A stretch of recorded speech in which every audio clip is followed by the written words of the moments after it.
The food scene in New York has changed, completely. It's gone through a couple different scenes. I mean, when I came to New York, there were 7, 8 restaurants if you were a serious cook to eat at. Um, Most of them French. I think David Burke was at River Café. Charlotte Palmer just opened up Aureole. Boulud just got 4 stars at Boulud, and they were really the 3 American guys at the time that were just started to kind of like do something. And then there were all the French. There was Le Copas. There was Cultedraf was around. LaCirque. That whole scene.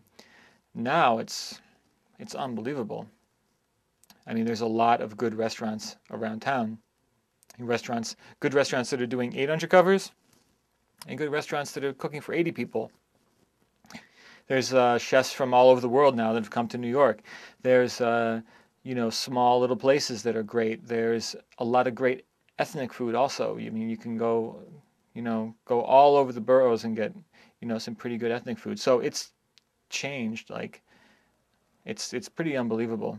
So if I was a young cook coming to New York, and people we have that stage in our kitchen, we have a couple every week, and I always ask, the first question I ask is like, so where else are you looking at working? And it's the variety is just unbelievable. To say, well, I'm looking at Danielle, and I'm thinking about going to Momofuku, but maybe I'll go to the Little Owl, and maybe I'll go to Morimoto. I mean, how different can you get as far as ambiance, price point, style of cuisine? It's pretty amazing.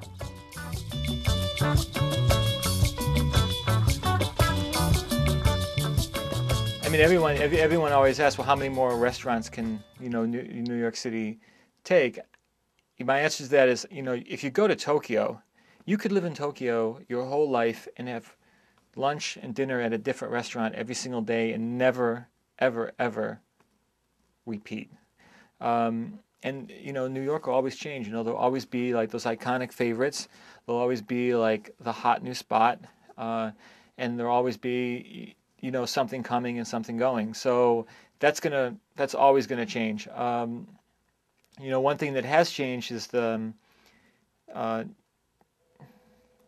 think it's the class division as it relates to restaurants has really changed, and there's a lot of transparency between high-end 4-star places and like the little place at a corner. I remember a chef that will go unnamed was complaining one day that we were trying to get fresh porcini mushrooms, and this is in the mid-90s. We were trying to get it. We were on the phone. We were trying to get some from the market, and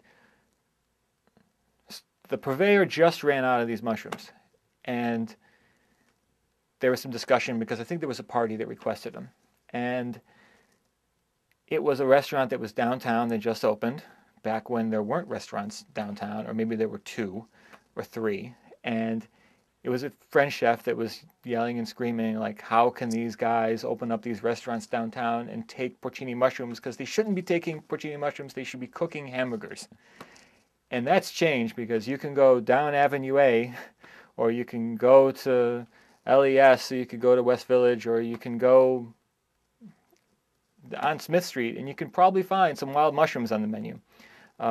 So that's really changed, is that kind of the high-end ingredients have made their way to the neighborhood restaurants, and the lower-end ingredients have made their way to the higher-end restaurants. You have pig's feet at Danielle, and you'll have veal head at Per Se. And that's a pretty interesting phenomenon.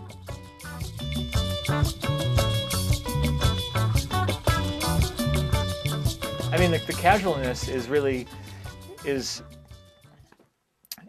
well, you have classically trained guys or like high-end guys that have done more casual stuff. I mean, it's funny with me. I met someone who doesn't have a restaurant now, but was around New York for a long time, and I met her for the first time 3 months ago, and she thought I was Italian. She didn't know that I was American because we never met before, but she just assumed because she might have glanced at something about me that said France and said Italy and said some fancy restaurants and assumed that I was European.